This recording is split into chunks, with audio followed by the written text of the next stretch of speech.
nuestra propia necesidad. Y Señor, como hemos cantado en los himnos, nos avives con un avivamiento espiritual genuino. Padre, bendice a tu iglesia. Lo pedimos en el nombre de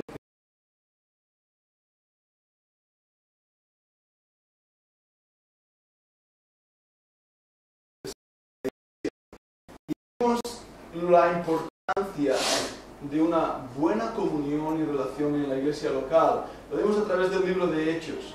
Y hablamos de algunas cosas que eran teológicamente muy importantes y que quiero repasar rápidamente. Según la Biblia, la membresía de la iglesia es el compromiso que cada cristiano debería tener para asistir, amar, servir y someterse a una iglesia local. Eso es la membresía.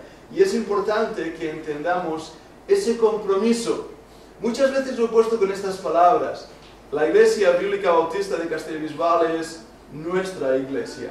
No es mi iglesia, del pastor, o de los misioneros, o de los diáconos, o de la esposa del pastor. No, es nuestra iglesia. Cada uno de nosotros aportamos a esta iglesia dones, talentos, aportamos nuestra presencia y así unos a otros, que es una de las cosas que veíamos, nos animamos en las cosas del Señor, aportamos nuestras ofrendas, nuestros diezmos para continuar ministrando en la iglesia. Por eso es tan importante que no solo nos identifiquemos con la iglesia, sino que aportemos a la iglesia, que tengamos ganas de poder hacer que esta iglesia se levante, sea una iglesia fuerte, podamos realmente tener ganas de compartir la palabra, y en ese aspecto es un compromiso que adquirimos con una familia. Me gusta poner este ejemplo. La iglesia local es como una familia. Cada iglesia es diferente, hay maneras de hacer diferentes. Muchas de las iglesias que tenemos la misma doctrina, aún teniendo la misma doctrina, hay diferencias. Y es importantísimo que en la iglesia en la que tú estás, tú te identifiques primeramente con la doctrina, como estuvimos viendo, la sana y buena doctrina, y te identifiques también con la filosofía del ministerio, cómo hacemos las cosas. Por eso la importancia de hacerse miembro de la iglesia donde asistes. Hay una tendencia, y esto está aumentando y lo veo bastante, cada vez más, que la gente no quiere hacerse miembro de la iglesia donde asiste. Y no sé a veces el por qué exactamente. Pero como veremos, bíblicamente es necesario que tú formes parte de un grupo de creyentes, que estés apoyando esa iglesia y que con tu membresía, es decir, apuntándote a la membresía, puedas realmente tener un compromiso con esa iglesia local. Así que es algo a pensar. Si no sois miembros, pues orad por ello y pedir al Señor dirección, porque bíblicamente eso también nos ayudará a poder ver lo que es la iglesia donde asistís. Ahora, aparte de esto, vamos a intentar ver si esto funciona. ¿Dónde se encuentra en la Biblia? Bueno, estuvimos viendo en algunos pasajes como desde el Antiguo Testamento Dios hizo una clara distinción entre su pueblo y el mundo, ¿verdad? Y ya lo vimos en el Antiguo Testamento. Dios llamó a Israel, Dios llamó a su pueblo, su nación santa.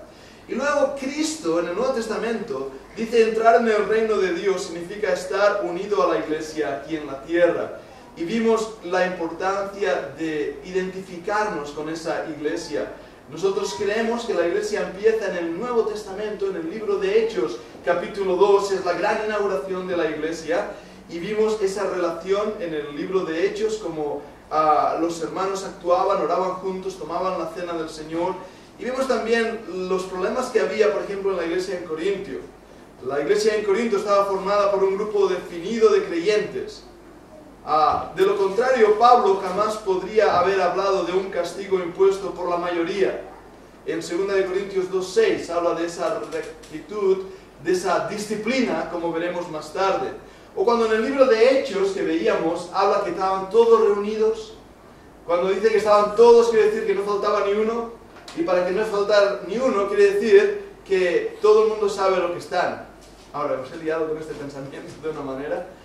Lo que quiero decir es que cuando hay una lista de miembros, sabemos los que faltan y los que están. Tuvimos hace un par de domingos la asamblea anual de la iglesia, y lo primero que hice fue contar los miembros que habían presentes. Había quórum, dijimos, faltan algunos, de la lista nos faltan algunos, pero la mayoría está. Eso implica que tiene que haber un cuerpo de miembros. Ahora, un dato aquí, fuera de la teología, deciros que legalmente, para constituirnos como iglesia, cuando lo hicimos nosotros, necesitábamos un mínimo de 35 personas que eran miembros de la iglesia. Eso ahora ha cambiado, creo que ahora piden 50 personas para formar una iglesia, o sea que no es fácil. Pero gracias a Dios que nosotros tuvimos el orden de hacerlo y poder tener los miembros necesarios de este cuerpo de iglesia para establecernos como iglesia. El Nuevo Testamento no solamente habla de la realidad de la membresía de la iglesia, también está lleno de exhortaciones los unos a los otros. Yo mencioné esto también, la expresión griega que aparece vez tras vez, como amaros unos a otros y llevad las cargas unos de los otros y orad unos por otros y exhortaros unos a otros. Ahora, eso no lo podríamos hacer si no tuviéramos un cuerpo de membresía. ¿Entended esto? Sería imposible poder cumplir estos mandatos de la Biblia si no viniéramos aquí a la iglesia y tuviéramos el gozo de vernos. Ahora, yo he leído por ahí que dicen que en Estados Unidos muchos creyentes están utilizando simplemente Internet. Yo soy el primero que subo algunos vídeos a Internet. Mi objetivo cuando empecé a hacerlo era que los hermanos que no habían venido el domingo porque estaban enfermos o lo que fuera, pudieran asistir al canal de nuestra iglesia en YouTube y ver la predicación. Y pensé, bueno, a lo mejor pues algunos hermanos, 2, 3, 4 que puedan verlo. Y está bien eso porque es una manera de ministrar. Es una manera de ministrar también Internet porque llegas a más audiencia de la que hay aquí presente hoy. Y también llegas a más países de lo que podrías llegar. Este sería lo equivalente a la radio. Cuando los cristianos se dieron cuenta de la importancia de las emisoras de radio y empezaron a transmitir por radio. Televisión era demasiado caro, pero tener una audiencia a través de la radio era algo factible. Hoy en día, YouTube y todos estos canales están tomando más y más el lugar de estos ministerios. Pero hermanos, eso no puede reemplazar el gozo de vernos cara a cara, estrechar las manos, escuchar el mensaje en vivo y en directo y poder realmente tener lo que dice la Biblia unos a otros. La Biblia dice que no nos dejemos de reunir como algunos tienen por costumbre, incluso llega a decir. Porque es necesario estar en la iglesia. Antes solíamos decir que cuando las puertas de la iglesia están abiertas, yo debo estar en ella.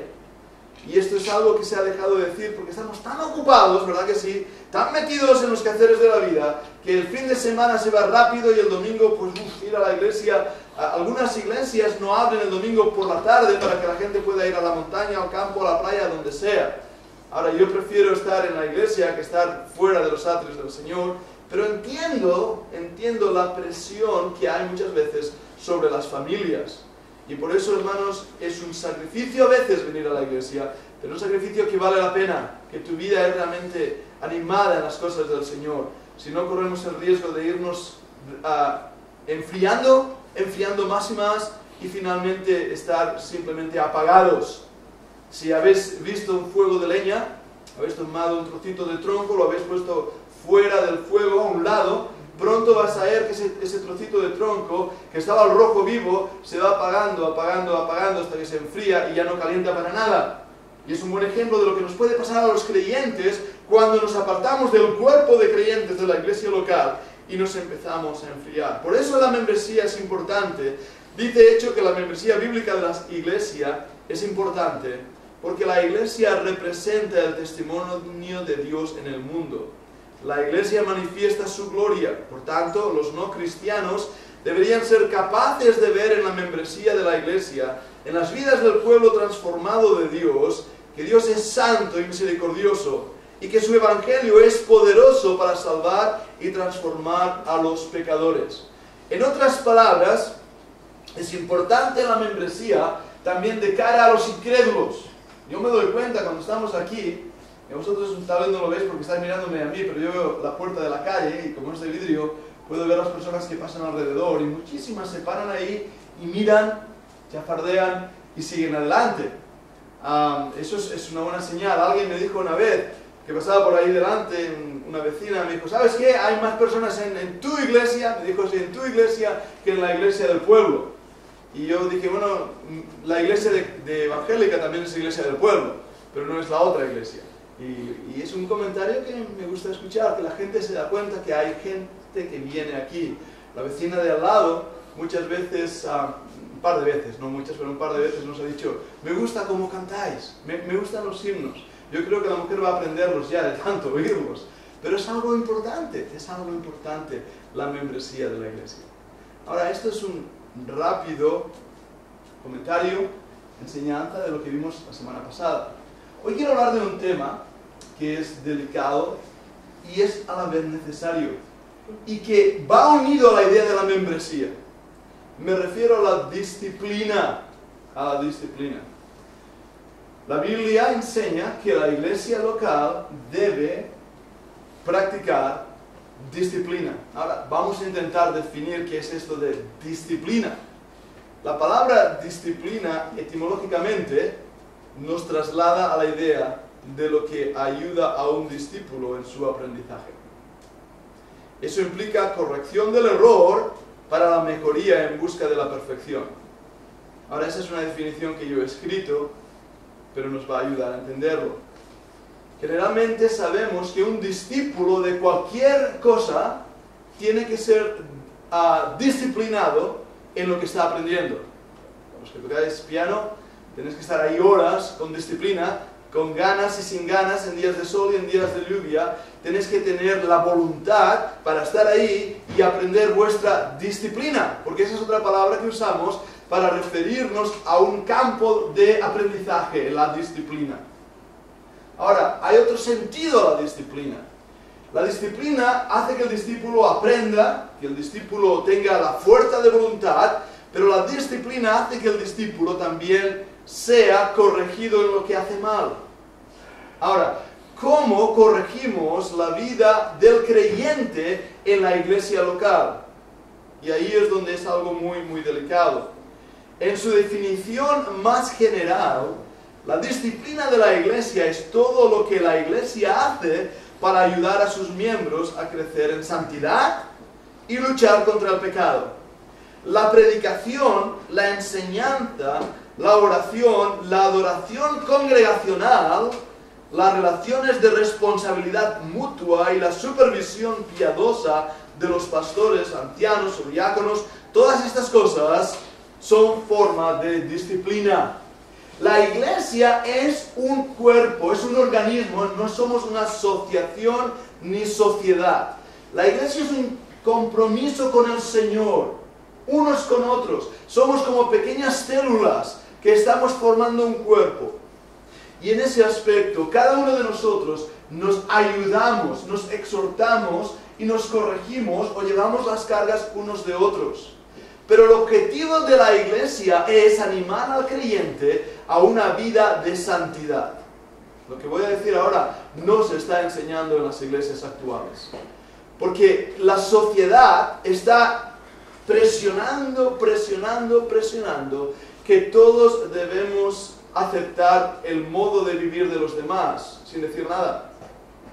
Que tenemos que ser altruistas, está muy bien, pero que tenemos también que aceptar lo que la Biblia menciona como inaceptable. Y ahí está el problema. En las iglesias contemporáneas ya no se predica en contra del pecado. Ya no se predica en contra de ciertas maneras de vivir y hacer que la Biblia denuncia como aborrecibles ante los ojos de Dios. ¿Y qué es lo que pasa? Que más y más pastores tienen miedo de decir cosas desde los púlpitos porque tienen miedo que la gente se ofenda y se vaya de las iglesias. Ahora yo, de verdad, el Señor lo sabe, cada vez que hablo intento no ofender a nadie. Pero voy a deciros una cosa, el Evangelio, la verdad, ofende. Pablo llegó a decir, ¿me he hecho vuestro enemigo por deciros la verdad? Cuando tú hablas lo que la Biblia enseña, alguien va a sentirse ofendido o cambiar su manera de actuar para agradar a Dios. Y en ese aspecto la iglesia está aplicando una disciplina, está enseñando a las personas cómo vivir, cómo comportarse, cómo hablar. cómo ser un marido, cómo ser una esposa, cómo ser un padre, cómo ser una madre, cómo ser un hijo, cómo ser una hija. Y en ese aspecto, cuando denunciamos el pecado, alguien se va a ofender. Y es triste pensar que una de las cosas que la iglesia contemporánea tiene es justamente intentar no decir la verdad para no ofender a nadie. Y el resultado es pésimo delante de Dios. Ahora, vamos a intentar definir más esto, en un sentido más específico. La disciplina de la iglesia es el acto de corregir el pecado en la vida del cuerpo. En esta se incluye el posible paso final de excluir a un cristiano profesante de la membresía en la iglesia y de su participación en la cena del Señor a causa del pecado grave sin arrepentimiento. Y vamos a intentar, a partir de estos pasajes de la Escritura, desarrollar la idea. Mateo 18, 15 hasta el 20 y 1 Corintios 5, 1 al 13. Mateo 18, 15 al 20, si alguien por favor puede leer las Escrituras para la congregación y así lo escuchamos. Mateo Por tanto, 18. si tu hermano peca contra ti, ve y repréndele estando tú y eso. Si te oyere, ha ganado a tu hermano. Mas si no te oyere, toma un testigo a uno o dos, para que en boca de 2 o 3 testigos conste toda palabra. Si no lo oyere, a ellos, dilo a la iglesia. Y si no oyere a la iglesia, tenlo por gentil y comunicado. Pero de cierto os digo que todo lo que atéis en la tierra será desatado en el cielo, y todo lo que desatéis en la tierra será desatado en el cielo. Otra vez os digo que si 2 de vosotros se pusieren de acuerdo en la tierra acerca de cualquier cosa que pidiere, les será hecho por mi Padre que está en los cielos. Porque donde está dos o tres congregados en mi nombre, allí estoy yo en medio de ellos. Muy bien, gracias por ese pasaje. Leamos 1 Corintios 5, 1 al 13. 1 Corintios 5, 1 al 13. Una lectura un poco más larga, la comentaremos para entender el contexto. Rosa, ¿la tienes tú? De cierto se oye que hay entre vosotros fornicación, y tal fornicación cual ni aún se nombra entre los gentiles, tanto que alguno tiene la mujer de su padre. Y vosotros estáis envanecidos. ¿No debierais más bien haberos lamentado para que fuese quitado de en medio de vosotros el que cometió tal acción? Ciertamente yo, como ausente en cuerpo pero presente en espíritu, ya como presente he juzgado al que tal cosa ha hecho. En el nombre de nuestro Señor Jesucristo, reunidos vosotros y mi espíritu, con el poder de nuestro Señor Jesucristo, el tal sea entregado a Satanás para destrucción de la carne, a fin de que el espíritu sea salvo en el día del Señor Jesús. No es buena vuestra jactancia. ¿No sabéis que un poco de levadura leuda toda la masa? Limpiaos, pues, de la vieja levadura, para que seáis nueva masa, sin levadura como sois, porque nuestra Pascua, que es Cristo, ya fue sacrificada por nosotros. Así que celebremos la fiesta, no con la vieja levadura, ni con la levadura de malicia y de maldad, sino con panes sin levadura, de sinceridad y de verdad. Os he escrito por carta, no os juntéis con los fornicarios, no absolutamente con los fornicarios de este mundo, o con los avaros, o con los ladrones, o con los idólatras, pues en tal caso os sería necesario salir del mundo. Más bien os escribí que no os juntéis con ninguno que, llamándose hermano, fuere fornicario o avaro o idólatra o maldiciente o borracho o ladrón, con el tal ni aun comáis. Porque ¿qué razón tendría yo para juzgar a los que están fuera? ¿No juzgáis vosotros a los que están dentro? Porque a los que están fuera Dios juzgará. Quitad pues a ese perverso de entre vosotros. Gracias por esa lectura. Ahora, hemos visto en esa lectura el problema que estaba habiendo en la iglesia en Corinto. La ciudad de Corinto era una ciudad realmente compleja. Había un templo en una de las colinas dedicado a Afrodita y era un templo de amor libre, lo que hoy diríamos amor libre, sexo gratis, literalmente. Algunas personas iban al templo simplemente a esperar a ser tomadas en relaciones sexuales como ofrenda a Afrodita. En esa mentalidad estaba creciendo la iglesia en Corinto. La iglesia de Corinto, lo que vemos es que estaba llena de problemas. Había problemas morales, como los que hemos leído. Había problemas de celos, envidias y contiendas. Había problemas doctrinales de los dones, de las falsas enseñanzas. Y Pablo tiene que escribir corrigiendo, reprimiendo y poniendo las cosas correctas en esa iglesia. El problema que estaba habiendo en la iglesia es que la iglesia se había acostumbrado a la manera de pensar y vivir del mundo. Y había un pecado ahí que la iglesia denuncia, y es que un hombre está teniendo relaciones con su madrastra, la esposa de su padre. Y la iglesia, en vez de corregirlo, estaba orgullosa, era como algo novedoso, era como algo pues que podían incluso hincharse, como dice ahí. Y Pablo tiene que escribirles corrigiéndolos, diciendo, esto está mal. Y me gusta también lo que ahí dice, como Dios determina que juzgará a los de afuera, pero la iglesia debe juzgar también a los de dentro.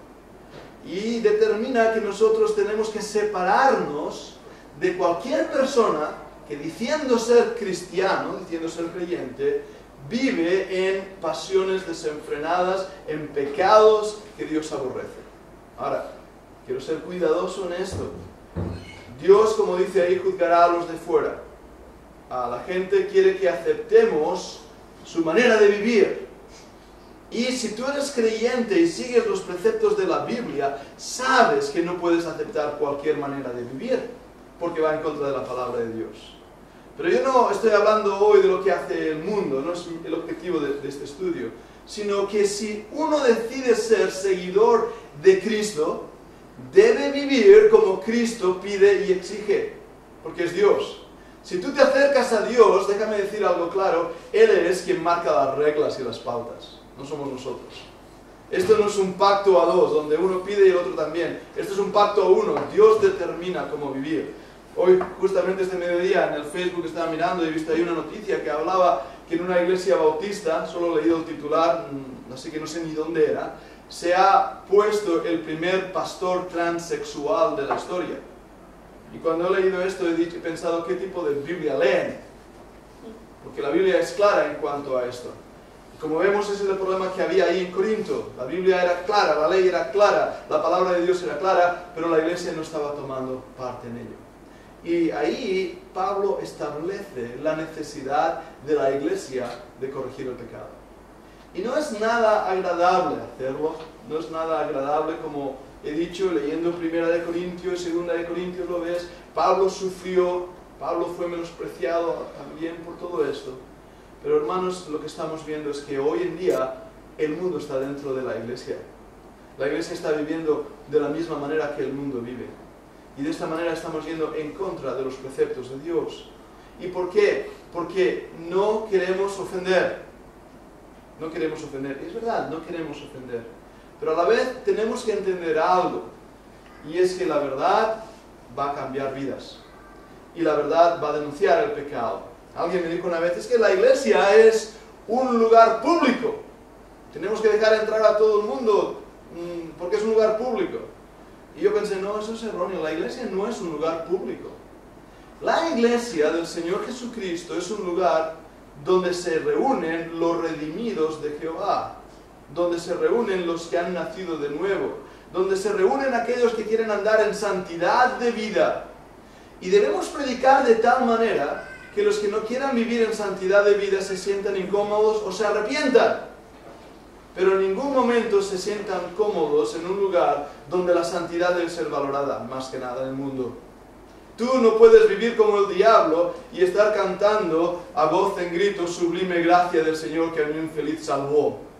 Pero esta es la sociedad en que vivimos, ¿verdad? Los gospel, los que cantan gospel lo hacen. Cantan himnos como eso, Amazing Grace, y sin embargo están viviendo como el mismo diablo.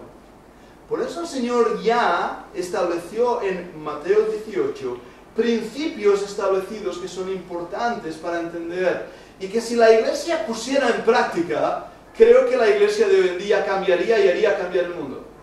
Y son principios, dejadme ir a Mateo, si tenéis ahí la Biblia podéis abrirlo. El primer punto, si tu hermano pecare contra ti, ves a tu hermano. Ve y dile, hermano, tú has hecho algo que me ha ofendido.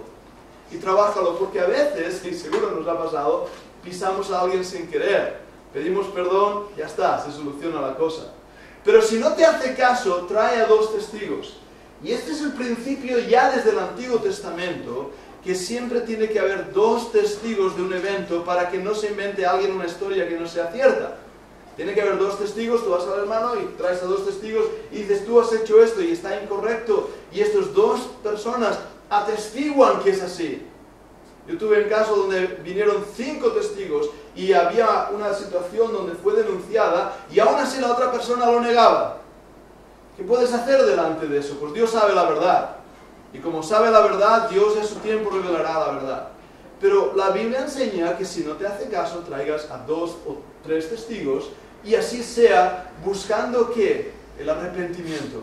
Buscando que la otra persona se dé cuenta de su mal obrar, cambie su acción, cambie su manera de vivir delante del Señor para ser agradable a Dios, para ser de bendición para el hermano, para ser de bendición para la iglesia. Ahora la Biblia mantiene otro principio. Si no hiciera caso, entonces tienes que decirlo a la iglesia. Tienes que decirlo a la iglesia, establecerlo en público y corregirlo. Y hermanos, hay algo que es interesante. Cuando ese versículo que mencionamos, donde hay 2 o 3 reunidos en mi nombre, siempre lo mencionamos para cuando somos poquitos, ¿verdad? En el culto de oración decimos, bueno, el Señor dice, donde hay 2 o 3 reunidos en mi nombre. Pero ese versículo se está refiriendo a una situación de pecado, de corrección de pecado. No se está refiriendo a una reunión evangélica o a una reunión de culto, sino cuando hay un problema y se tiene que resolver ese problema, el Señor está ahí presente. ¿Y qué temor y temor debe darnos esto? Pensar que Dios quiere que su iglesia sea santa. Ahora, diciendo esto, no nos vamos a convertir en predicadores populares, ¿de acuerdo? No nos vamos a convertir en esos predicadores que tienen millones de visitas en el YouTube, como antes decíamos.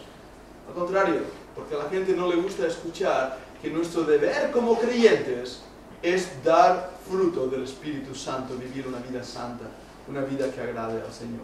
El Nuevo Testamento muestra que la disciplina correctiva, incluso excluir a pecadores no arrepentidos de la comunión de la iglesia, es un mandato.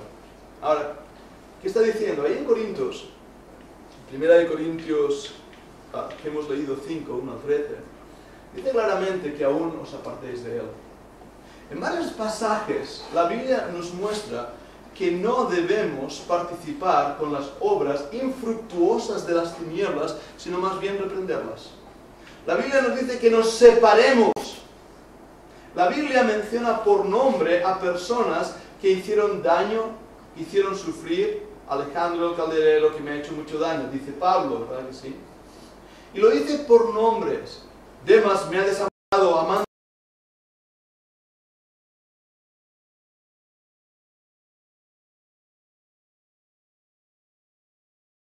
Lleven al arrepentimiento. El propósito de la disciplina no es destruir al hermano, no es ridiculizar a la persona, sino que es llevar a esa persona que bíblicamente está obrando mal, que está actuando en pecado, que está haciendo cosas que no le agradan al Señor, llevarlo al arrepentimiento para que vuelva a la comunión. ¿Entendéis esto? Por eso cuando una persona hace algo que bíblicamente la iglesia debe tomar parte, debemos ver cómo hacerlo. Vamos a ver 2 pasajes. Uno se encuentra en 2 de Corintios 2:6. 2 de Corintios 2:6. Javi, tú que tienes ahí la Biblia, puedes leerlo, por favor. 2 de Corintios 2:6.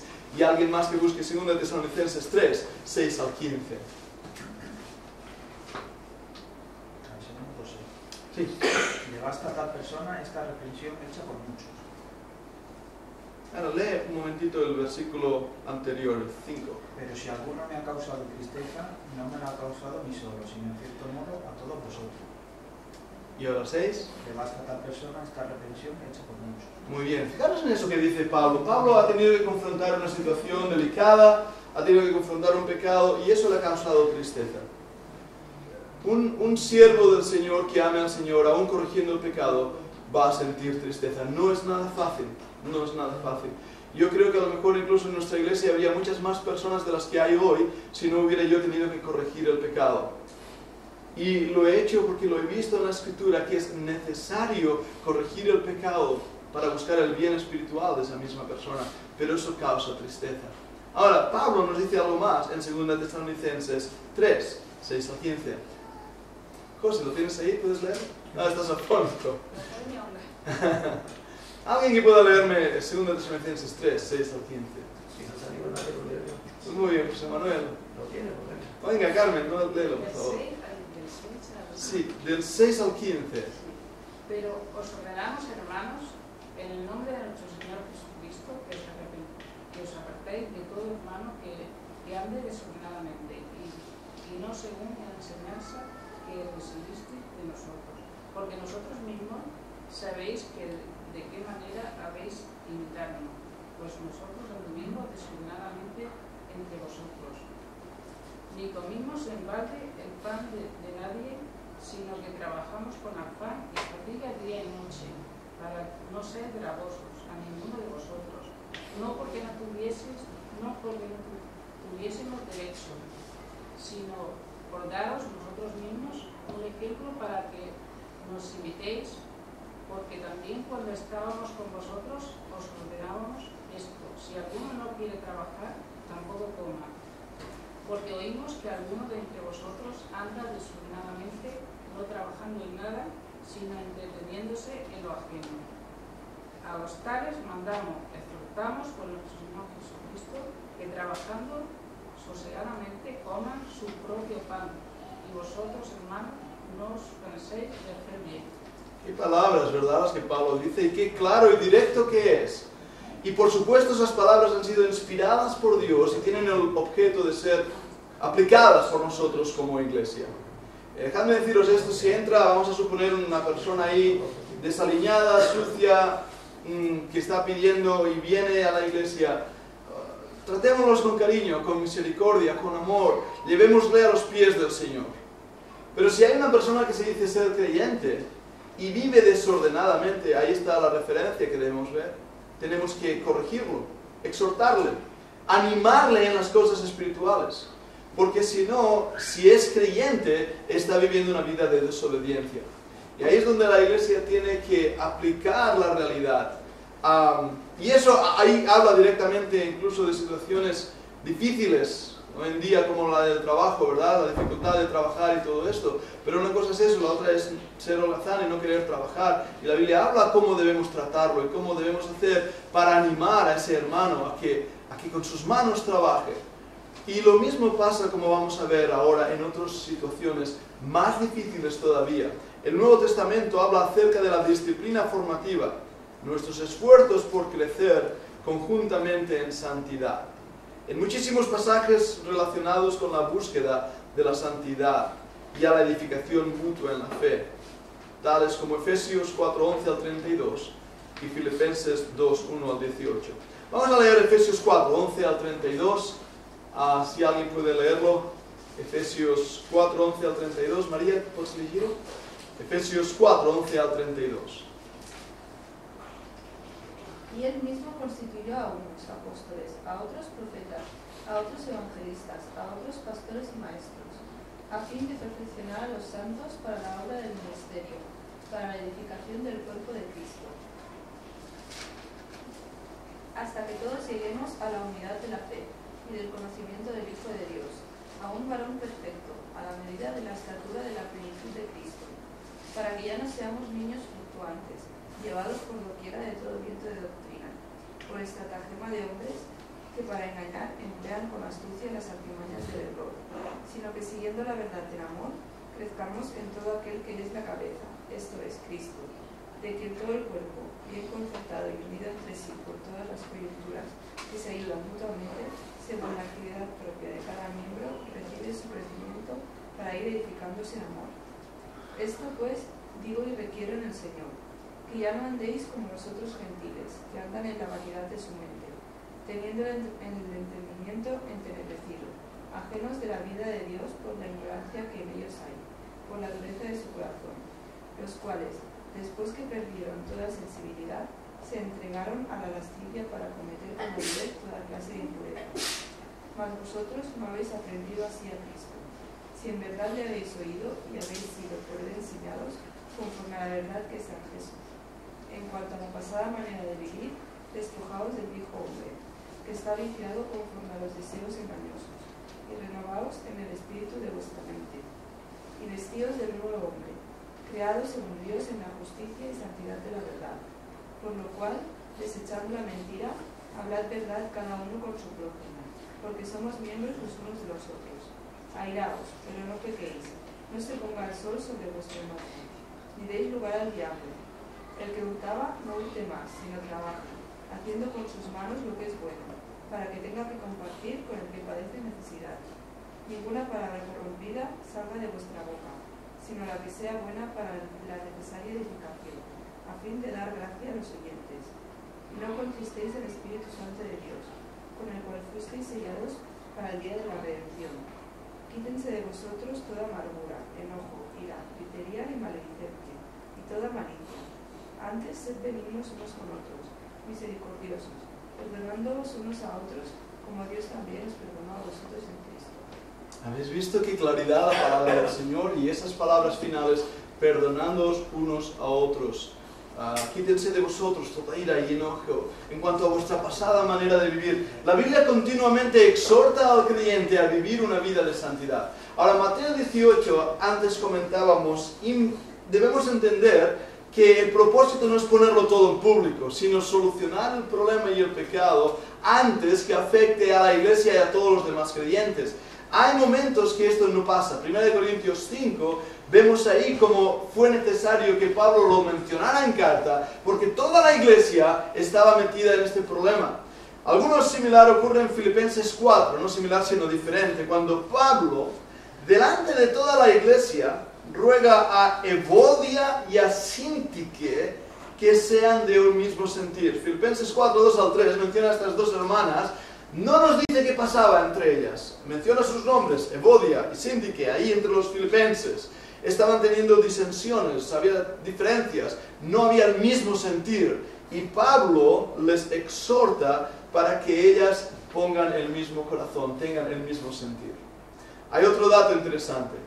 Cuando un pecado afecta a toda la iglesia, este debe ser corregido y tratado en público, con el propósito de corregir y guardar el testimonio de la iglesia. ¿Cómo sabemos esto?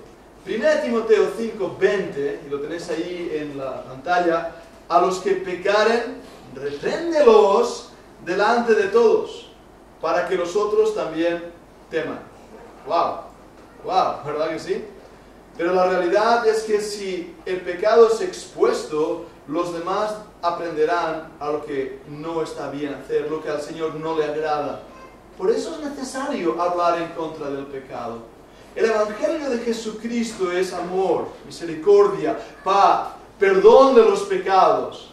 Pero recordad que el Evangelio de Jesucristo es también arrepentimiento.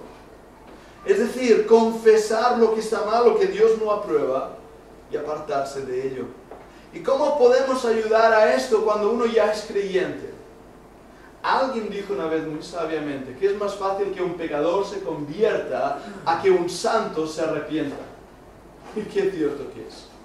Muchas veces vemos a pecadores malos que han vivido fatalmente, que vienen al Señor con lágrimas y arrepentidos y pidiendo que Dios les lave y se sienten tan felices después. Pero cómo es de difícil que un creyente que ha estado 20 años en la fe, que ha empezado a actuar mal, caiga a los pies del Señor y pida perdón al Señor, y pida perdón a los hermanos, y pida perdón a la iglesia por su manera de vivir.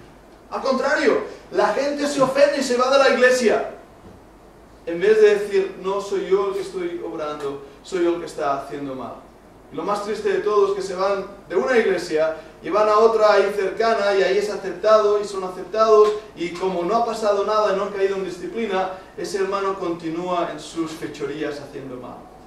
Y la iglesia del Señor Jesucristo poco a poco no actúa como debiera.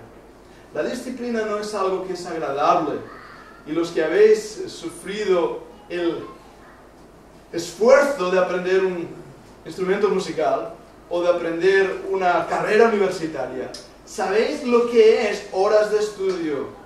Los que habéis ido al gimnasio, sé que algunos de vosotros vais casi semanalmente, si no diariamente al gimnasio, para poder estar en forma y perder la gordura. Sabéis la disciplina que toma, el esfuerzo que toma, la corrección que toma. Pero creyentes, si hacemos esto para el cerebro y para el cuerpo, ¿no deberíamos también hacerlo para el alma? ¿No somos también nosotros como creyentes deudores a la verdad? De buscar músculo espiritual, buscar santidad espiritual, buscar crecer en las cosas del Señor, buscar corregir lo que al Señor no le agrada. Y como líderes en la iglesia, ¿no creéis que tenemos la responsabilidad de ser guardas de la santidad, de la verdad y de la pureza de la iglesia de Jesucristo? Oh, amados, si podemos ver esto, entenderemos que la disciplina en la iglesia, aunque dolorosa, es también necesaria para el bien del cuerpo de Cristo.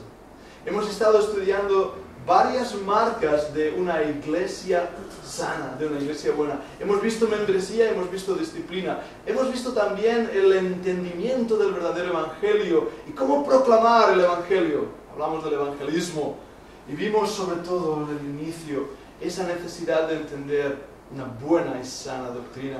Pero la disciplina de la iglesia es la doctrina puesta en práctica. A lo primero le llamamos ortodoxia. Tenemos que tener una buena doctrina. A lo segundo le llamamos ortopraxia, una buena práctica. Hace años alguien preguntó, ¿qué es más importante, ortodoxia o ortopraxia? Y la respuesta parecía ortodoxia, ortodoxia. Yo siempre he creído que las dos cosas son importantes de la misma manera que Dios nos ha dado dos piernas para que andemos bien en el camino. La primera se llama ortodoxia y la segunda ortopraxia. Practicamos lo que predicamos y predicamos lo que debemos practicar. Y de esta manera la disciplina forma parte de esas dos piernas de santidad en la vida. Vivir lo que predicamos y creemos para la gloria del Señor. Con su ayuda, la semana que viene veremos una característica más de una buena iglesia. Vamos a orar. Padre, queremos animarnos unos a otros, amarnos unos a otros. Queremos, Señor, llevar las cargas los unos de los otros y perdonarnos unos a otros. Pero, Padre, para estas cosas no hay suficiencia en nosotros. Solo tu bendito y santo Espíritu puede crear en nosotros una vida cristiana genuina, una vida cristiana que te adore y te glorifique. Por eso ayúdanos a ser personas disciplinadas, esforzadas en leer la Biblia y orar cada día, esforzadas en venir a la iglesia, esforzadas en el aprendizaje del deber cristiano. Pero, Padre, también ayúdanos en la corrección, como individuos y como iglesia, a saber corregir lo torcido, incluso aunque sea doloroso, tener que separarnos de aquellos que, diciendo ser cristianos, viven impíamente. Protege a nuestra iglesia, Señor. Ayúdanos en la sana doctrina y en la sana práctica. Lo pedimos en el nombre de Jesucristo.